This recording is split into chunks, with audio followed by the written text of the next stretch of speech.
Ongi etorriak, zientziaz eta teknologiaz berbetan 2024ko udazkeneko azken aurreko jardunaldira.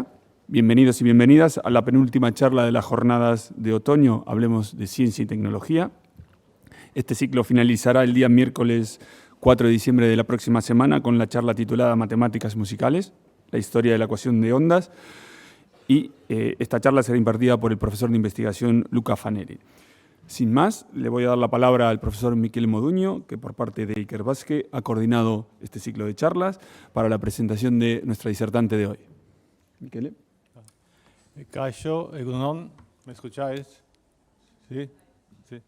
Buenos días a todos y todos. Bueno, para mí es un placer introducir a Ione Michelena, la ponente de hoy. Ione es doctora en Biología Molecular y Biomedicina por esta universidad, la Universidad del País Vasco.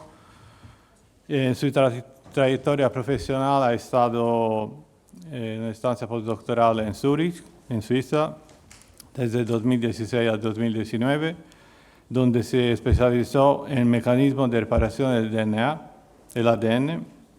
Desde 2020 ha vuelto aquí como Iker Basque Fellow, aquí en la universidad, acaba de pasar ahora a Research Associate. Ella investiga redes transcripcionales implicadas en el mantenimiento de la integridad genómica, la progresión del ciclo celular y sus implicaciones en procesos tumorales.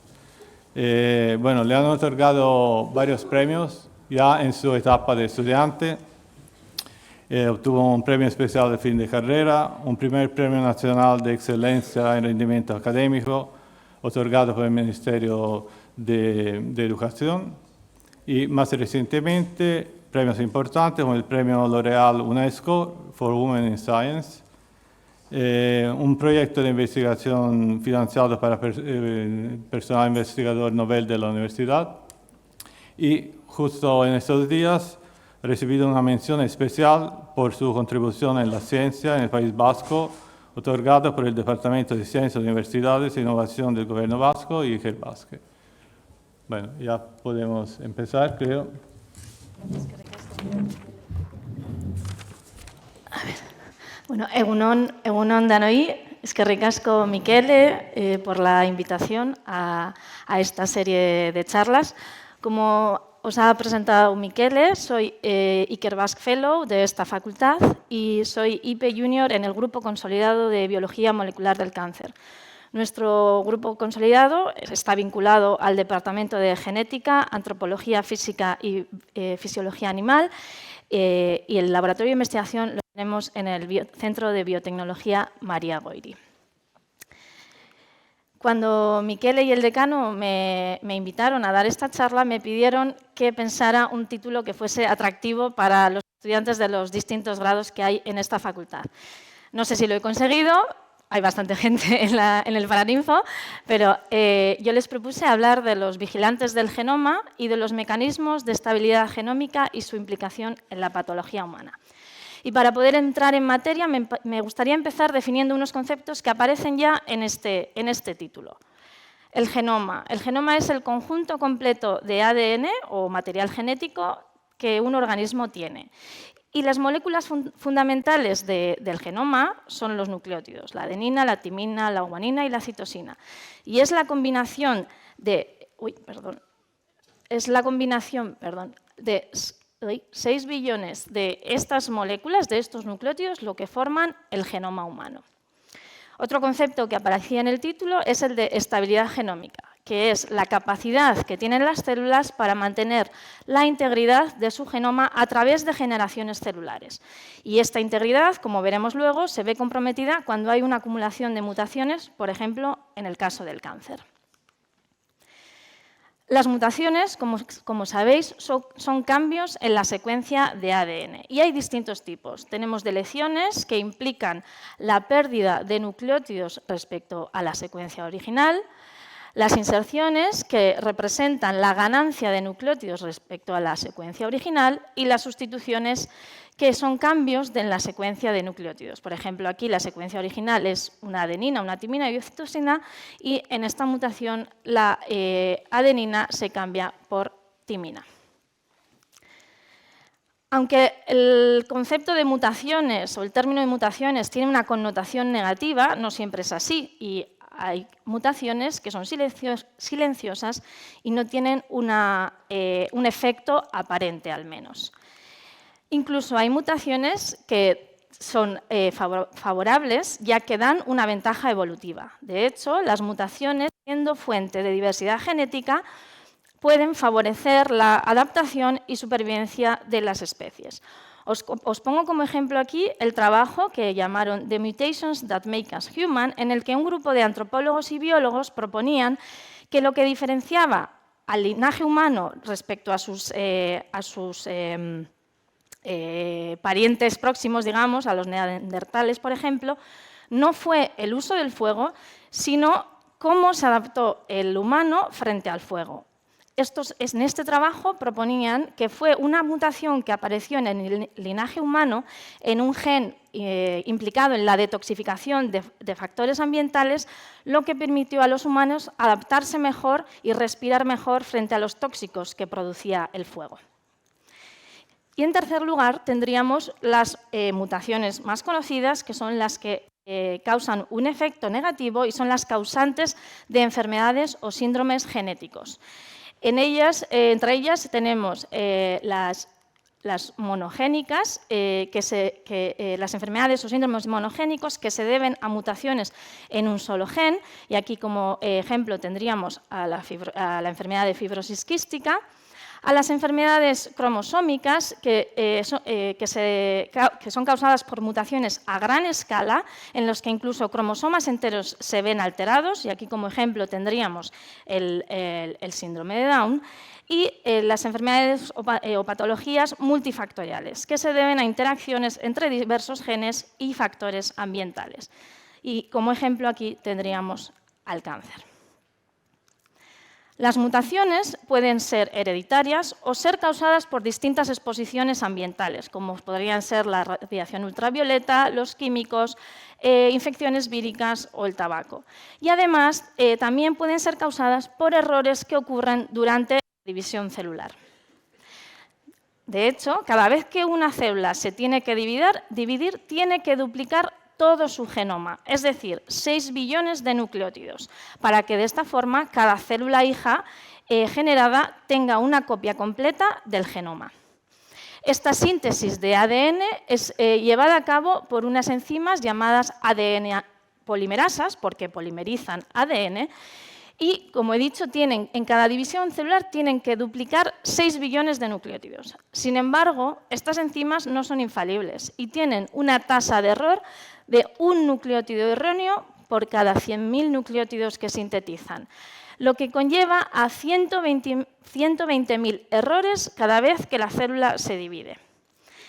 Esto implica que deberían de existir mecanismos, esta tasa de error es tan alta, implica que deberían de existir mecanismos de reparación continuamente activos en nuestras células.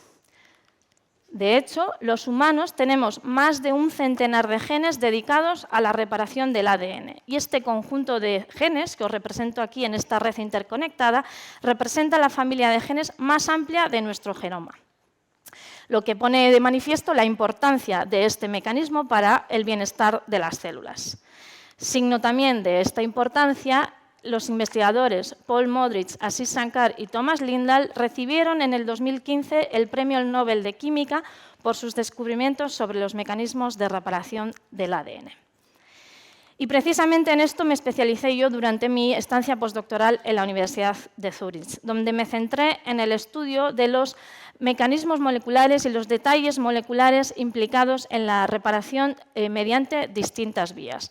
Y también esta área de conocimiento es el centro de mis líneas de investigación actuales, aquí en la Universidad del País Vasco. Aquí os muestro el esquema general que las células utilizan cuando hay un daño en el ADN. En nuestras células tenemos unas proteínas conocidas como sensores que actúan continuamente escaneando el genoma para detectar cualquier pequeño cambio que ocurra. Y una vez que estos sensores identifican alguna alteración en el ADN, promueven la activación de una cascada, una cascada de activación de proteínas que en última instancia actúan sobre unas proteínas efectoras. Estas proteínas promueven la respuesta celular al daño generado. ¿Y esto qué implica? Pues evitar de forma transitoria la división celular, de forma que los daños que se han generado no se transmitan a generaciones celulares posteriores. Y además, así le da tiempo a la célula a reparar el daño ocasionado. Si este daño es demasiado grande y la célula no puede repararlo, la célula puede promover su propia muerte celular o suicidio celular o un arresto permanente de la proliferación celular.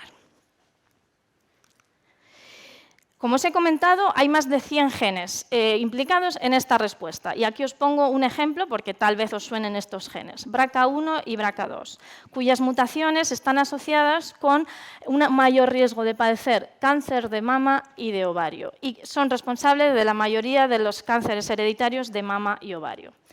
Las proteínas BRCA1 y BRCA2 participan en distintas vías de reparación del ADN y, por tanto, promueven la integridad genómica. Su actividad evita la formación de tumores y por eso también se han denominado como supresores tumorales. Los supresores tumorales son un grupo de genes que no solo incluyen proteínas de reparación del ADN, como serían BRCA1 y BRCA2, sino también frenos de la proliferación.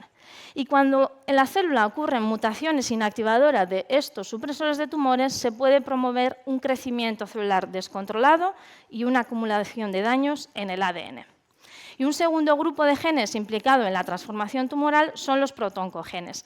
En este caso, los protoncogenes son impulsores de la división celular y mutaciones activadoras los convierten en oncogenes. Y una actividad continua de estos oncogenes en la célula puede, de nuevo, desembocar en un crecimiento celular anárquico y en la acumulación de daños en el ADN.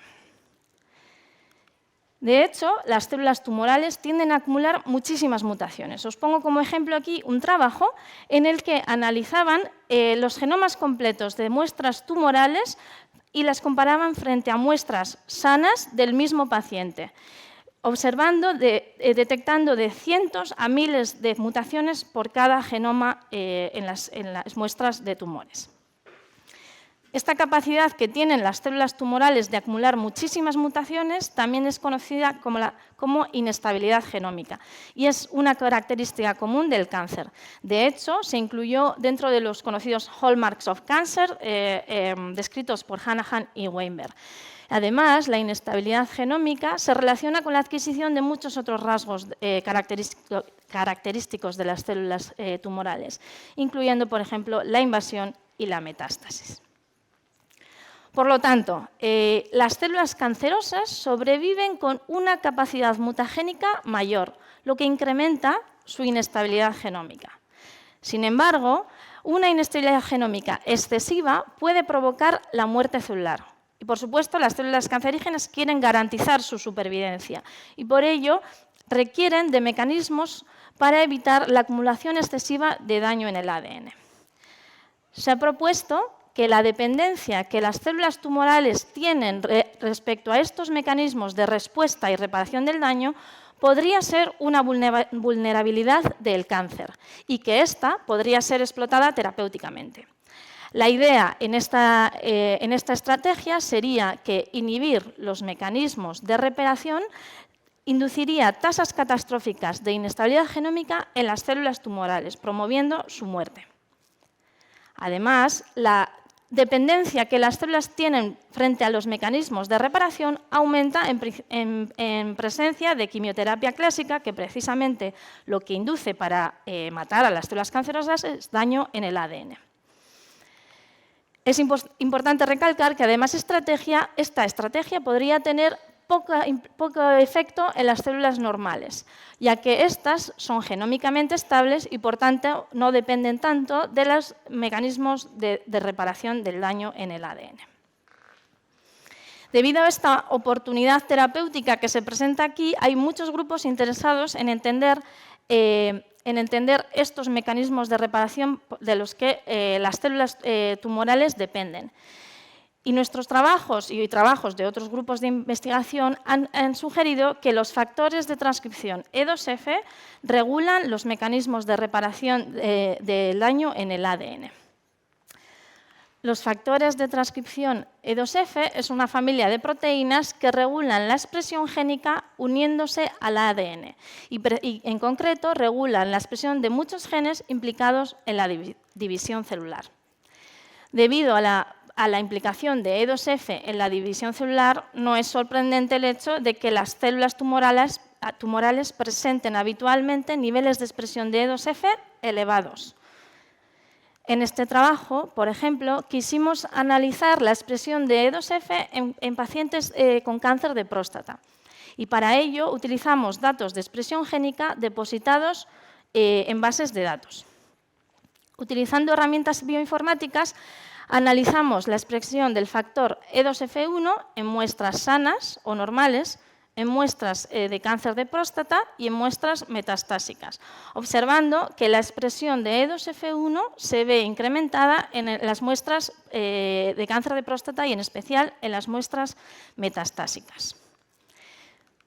Quisimos también relacionar la expresión de E2F1 con la supervivencia de los pacientes con cáncer de próstata. Y para ello dividimos los pacientes, lo que se hace es dividir a los pacientes en distintos grupos en base a sus niveles de expresión de tu gen de interés, en nuestro caso E2F1. Los pacientes con niveles de expresión bajos de E2F1 serían los del cuartil 1 y se representan en azul.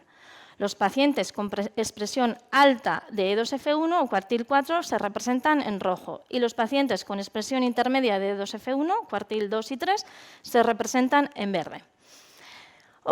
Al analizar la supervivencia de los pacientes en estos tres grupos, es decir, en base a sus niveles de expresión de E2F1, observamos que los pacientes con mayor expresión de E2F1, marcados en rojo, presentan una peor supervivencia que los pacientes con menores niveles de E2F1. Teniendo todo esto en cuenta, en este trabajo nos planteamos las siguientes preguntas. Nos planteamos si las células tumorales de próstata dependen de la actividad E2F para promover su supervivencia y la transformación tumoral y si podríamos utilizar la inhibición de la actividad E2F como una estrategia terapéutica. Y para responder a estas preguntas utilizamos un inhibidor de la actividad E2F en distintas líneas celulares de cáncer de próstata. Este inhibidor se ha descrito que impide que las proteínas E2F se unan al ADN, de forma que en presencia del inhibidor la expresión génica dependiente de E2F se ve alterada. Quisimos primero analizar cómo este inhibidor actúa en las células de cáncer de próstata y para ello incubamos las células de cáncer de próstata con el inhibidor de la actividad E2F. La hipótesis era que este inhibidor impediría la unión de E2F a sus genes diana, por ejemplo, BRCA1 y CDC6, y tendría un efecto negativo en su expresión. La expresión génica se midió mediante PCR cuantitativa y os presento aquí los resultados, en los que comparamos la expresión de los genes diana de E2F, BRCA1 y CDC6 en muestras sin tratar, aquí en morado, y muestras tratadas con dos concentraciones distintas del inhibidor de la actividad E2F. Tal y como esperábamos, la expresión de BRCA1 y CDC6 disminuye al tratar las células con el inhibidor de E2F. Una vez que habíamos visto que el inhibidor de la actividad E2F actuaba tal y como esperábamos y tal y como en base a lo que se había descrito de su mecanismo anteriormente, decidimos intentar responder a la primera pregunta, es decir, si las células tumorales de próstata dependen de la actividad de E2F. Para ello, analizamos si la inhibición de la actividad E2F compromete la viabilidad celular de las células de cáncer de próstata. Analizamos para ello crecimiento celular, utilizando un colorante conocido como cristal violeta que se une al ADN y a proteínas y, por tanto, lo podemos usar como un indicador de supervivencia celular. Os muestro aquí dos fotos representativas de células sin tratar y células tratadas con el inhibidor de la actividad E2F.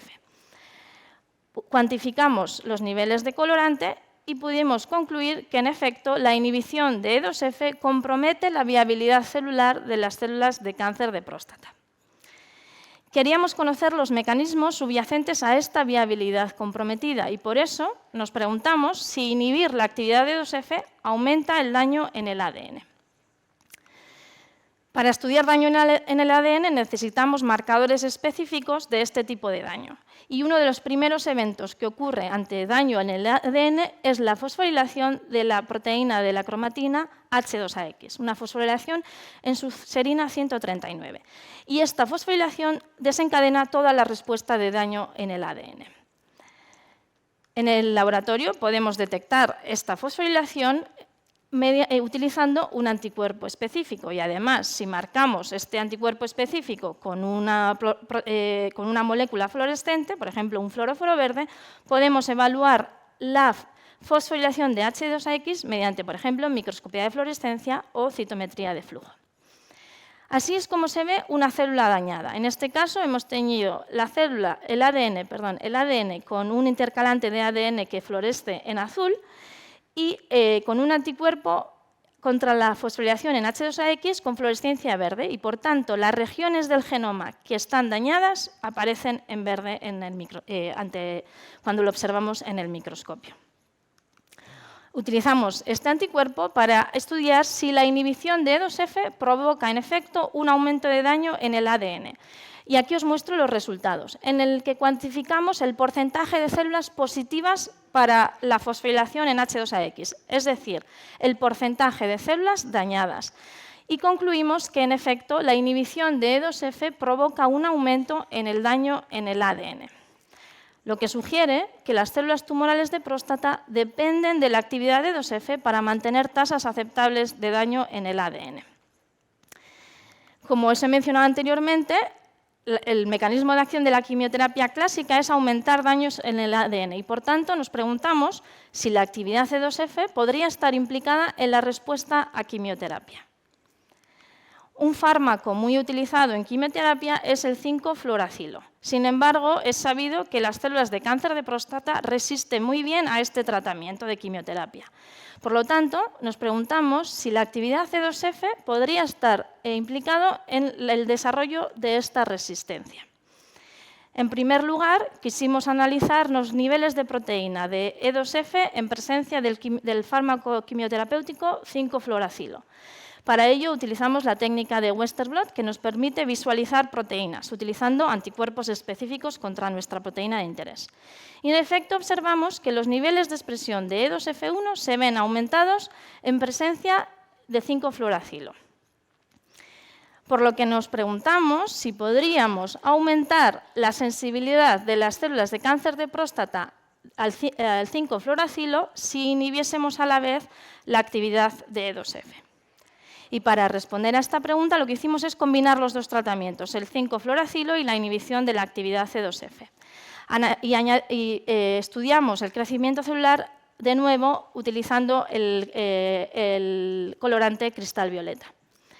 El tratamiento individual con 5-fluoracilo no tuvo ningún efecto aparente en el crecimiento de las células de cáncer de próstata, que está en línea con la resistencia que estas células presentan al 5-fluoracilo.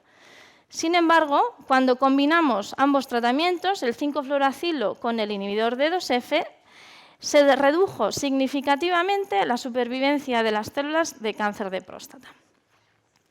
Inspiradas por estos resultados y con el fin de poder responder si se podría utilizar la inhibición de la actividad de E2F como estrategia terapéutica, decidimos analizar la combinación de 5-fluoracilo y la inhibición de E2F utilizando modelos de ratón. Para ello, inyectamos células de cáncer de próstata en ratones inmunodeprimidos para promover el desarrollo tumoral. En este caso, se utilizan ratones inmunodeprimidos para evitar que el sistema inmune de estos ratones rechace a las células humanas. dejamos que el tumor creciera y luego a un grupo de ratones los tratamos con 5-fluoracilo, a otro con el inhibidor de 2F y a otro con la combinación del inhibidor de 2F y el 5-fluoracilo. Y seguimos el crecimiento tumoral durante un mes. Aquí, en rosa, se muestra el desarrollo tumoral de los ratones control, es decir, con los ratones que habían sido inyectados con las células cancerosas, pero no habían sido tratados. Y observamos que con los tratamientos individuales, el inhibidor de 2F en azul y el 5-fluoracilo en verde, disminuía ligeramente el tamaño de los tumores. Sin embargo, cuando combinamos ambos tratamientos, el 5-fluoracilo y la inhibición de 2F en rosa, observamos cómo significativamente el tamaño de los tumores era menor. Concluyendo que la inhibición de las células, la inhibición de la actividad de 2F en las células de cáncer de próstata las hace sensibles al 5-fluoracilo. En conjunto, en este trabajo hemos concluido que las células de cáncer de próstata dependen de la actividad de 2F para preservar su integridad genómica y promover su supervivencia celular. Y que la inhibición de E2F junto con el quimioterapéutico 5-fluoracilo reduce la capacidad protumoral de las células tanto en cultivo como en modelos de ratón. Y me gustaría ya finalizar agradeciendo a todos los miembros del grupo de Biología Molecular del Cáncer y en particular a las personas implicadas en este trabajo que he presentado ahora, que serían las estudiantes Mohadese Hamidi y Ainhoa Eriz, nuestra técnico Larraitz Fernández y las profesoras Ana Zubiaga y Ainhoa Iglesias. Agradecer también a los colaboradores, a las agencias que financian nuestra investigación y a todos vosotros por haber venido hoy aquí.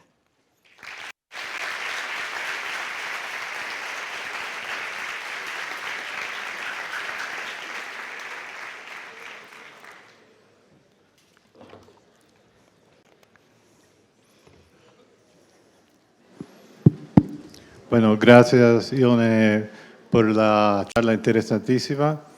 Y si hay preguntas, si queréis, yo tengo tres preguntas, ya que tenemos un poco de tiempo. Digamos, la más fácil es si nos puedes contar un poco también cómo es el día a día de la investigación en este campo. La segunda sería cuánto pasa después, por ejemplo, de un descubrimiento que hacéis, como este último habéis contado, a que se implemente un tratamiento o una medicación. Y la demanda del millón, si llegará un día cuando el cáncer se pueda tratar como una enfermedad, digamos, de la que tiene éxito. Bueno, respecto a la primera pregunta, decir que esto es un campo que está evolucionando, o sea, es un campo muy nuevo, digamos, que todavía hay muchas cosas sin conocer y, por tanto, hay ventana para descubrimientos.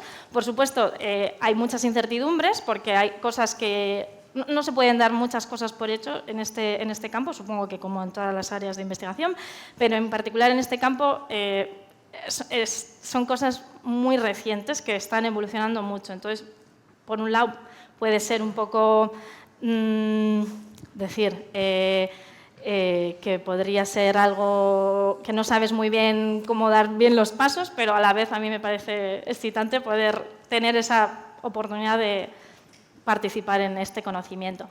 Y a la segunda pregunta, creo que de cuánto tarda, creo que depende. A veces va muy rápido y el ejemplo muy claro justo es con los cánceres que tienen BRCA mutado de ovario y mama. Fueron investigadores básicos que descubrieron que este tipo de cánceres eran más sensibles a unos inhibidores en concreto, que son los inhibidores de PARP. El paper lo publicaron en el 2005 y no sé si tardó, no sé, voy a decir 6-7 años en que los inhibidores de PARP fueron aprobados para tratamiento de personas con este tipo de cáncer. Entonces, a veces, bueno, 7 años es rápido, en mi opinión, pero eso es un ejemplo muy claro de que va muy rápido. Otras veces, por supuesto, va mucho más lento. Y hay más ejemplos que han salido y que me gusta este ejemplo porque ha salido de una investigación básica, lo que demuestra la importancia de estas investigaciones básicas. Y la tercera, de si se podría cronificar, por ejemplo, el tratamiento del cáncer. Bueno, en algunos casos se está viendo que sí y claro, depende mucho del tipo de cáncer. Y por supuesto, todavía hay muchos tipos de cáncer muy desconocidos. Ahí hay que hacer una investigación en todos los tipos, pero hay algunos en concreto que todavía queda mucho por investigar, como puede ser, por ejemplo, los sarcomas. Y luego, digamos, el reto también está en los metastásicos. Una vez que han metastatizado, ahí el tratamiento no funciona igual porque las células son distintas. Digamos que las células que podrían promover la metástasis ya desde el tumor primario tienen unas características distintas y entonces este tipo de quimioterapéuticos no actúan en esas células y ahí hay un problema. ¿Preguntas?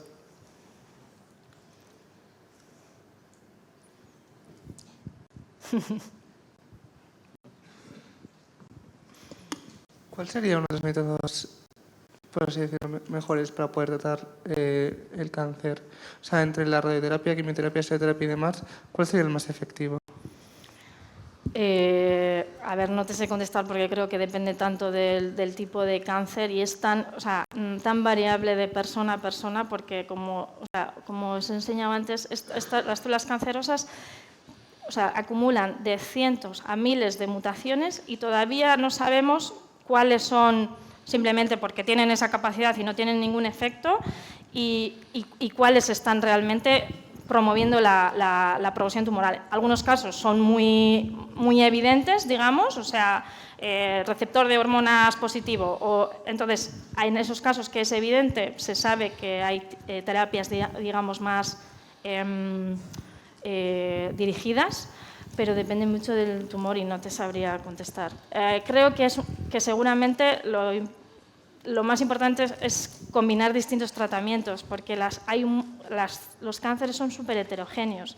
Entonces, si solo utilizas, como estaba antes diciendo la Michele, si solo utilizas una quimioterapia que esté atacando a las células que más se dividen, el tumor primario puede disminuir, pero si hay unas células metastásicas que en ese momento no están dividiéndose mucho, esas no van a morir y esas luego van a inducir metástasis, promover una metástasis. Entonces creo que creo que el futuro es la combinación de tratamientos, que de hecho ya se hace, pero conocer más combinaciones efectivas que también dirijan a las células metastásicas. Bueno, yo enhorabuena por la presentación magnífica y la dificultad que tiene explicarle a todo el público, como hablábamos ayer. He visto que tu evolución desde que eras una alumna ya súper prometedora, porque explicabas fenomenal, se consolida. Bueno, pues ahora una carta a los Reyes Magos. Imagínate que no tienes problemas de fondos, que dispones de todo lo que tú quieras. ¿Qué harías? ¿Por dónde tirarías en los próximos 5 años, por ejemplo, sin ningún tipo de límites? Es una pregunta, parece simple, pero es complicada. Creo que intentaría abarcar todo el recorrido, ¿no? Desde la parte más molecular que os comentaba antes, por supuesto, haciendo hincapié en todas las ómicas, no estudiar genes en concreto o proteínas en concreto o pathways metabólicos en concreto, sino estudiar todo de forma global, utilizando las ómicas. Eso, por supuesto, hay que pagarlo.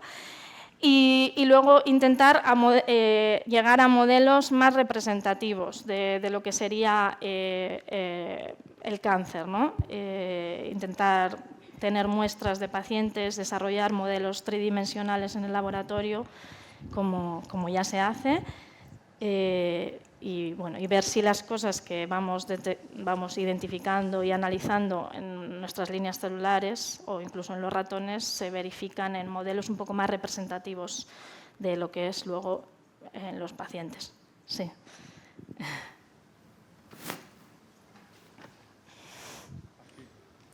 La inhibición de los pathways metabólicos del cáncer, los más básicos, como la fermentación láctica, ¿servirían de alguna manera para poder inhibir y causar la muerte de las células cancerosas?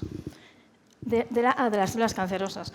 Por supuesto, hay un campo de investigación enfocado en especial en las vías metabólicas de las que las células cancerosas dependen más que las células normales. O sea, yo me centro en las vías de reparación del ADN, pero las células cancerosas también requieren de vías metabólicas de las que las células normales no dependen tanto, digamos. Entonces, esa sería otra vía también de ataque. No es mi línea de investigación, pero hay mucha gente investigando esto también, sí.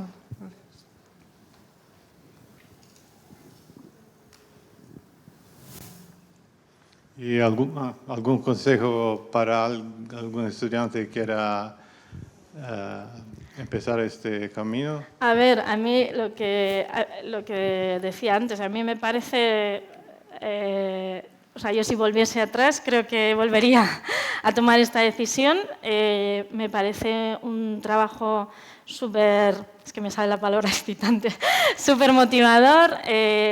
Todos los días, o sea, a mí me encanta llegar al laboratorio, leer, hacerme preguntas y buscar las maneras de responderlas. A veces las conseguimos responder, otras veces no, aprendemos a vivir con ello, pero el hecho de poder hacerme preguntas todos los días distintas y ir tomando decisiones en base a lo que vamos conociendo me parece súper motivante.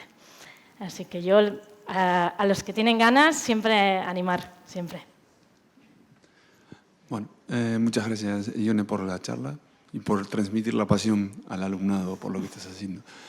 Como un outsider, ¿qué potencial ves en la utilización del Big Data e inteligencia artificial a la hora de buscar patrones y buscar posibilidades de caminos más viables o concretos en encontrar soluciones? Pues la posibilidad toda, porque al final lo que decíamos, cada paciente, cada tumor es distinto y muchas veces nosotros no somos capaces de encontrar patrones, pero seguramente los haya y al final el buscar, por ejemplo, que los perfiles de expresión génica distintos en los distintos pacientes, incluso en distintos tumores o de células metastásicas respecto a las células del cáncer primario. El hecho de que a veces no encontremos qué es lo que las hace similar o qué las podría matar a todas no quiere decir que no exista, sino que no lo podemos encontrar ahora mismo. Y creo que ahí la inteligencia artificial y la búsqueda de patrones es clave. ¿Existen iniciativas en...? Sí.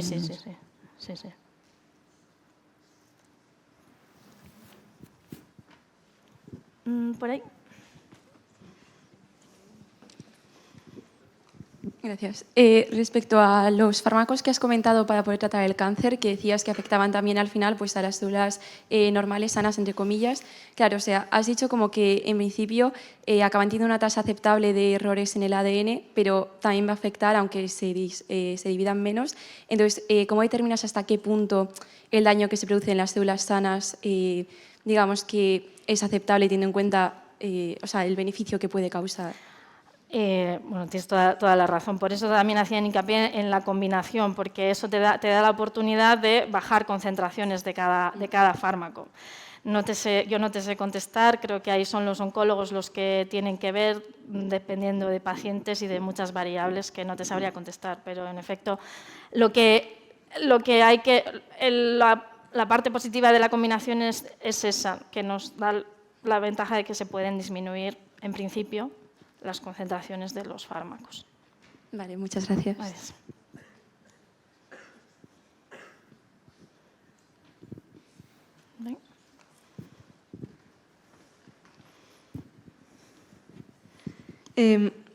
Con los fármacos que has comentado, ¿tú crees que se van a poder utilizar de manera más o menos general contra cánceres o que únicamente se van a utilizar en casos bastante específicos?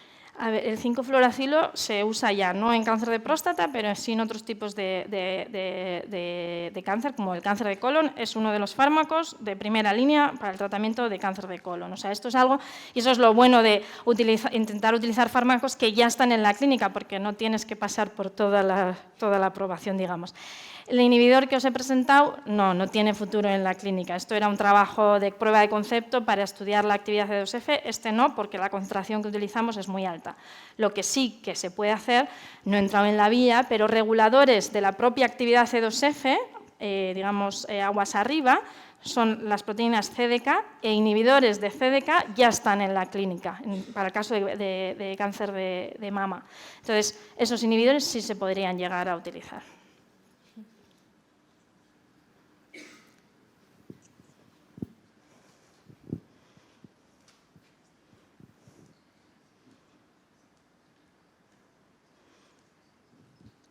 ¿Nadie más quiere preguntar? Bueno, si no hay más preguntas, podemos de nuevo dar las gracias a Jon. Eskerrik asko.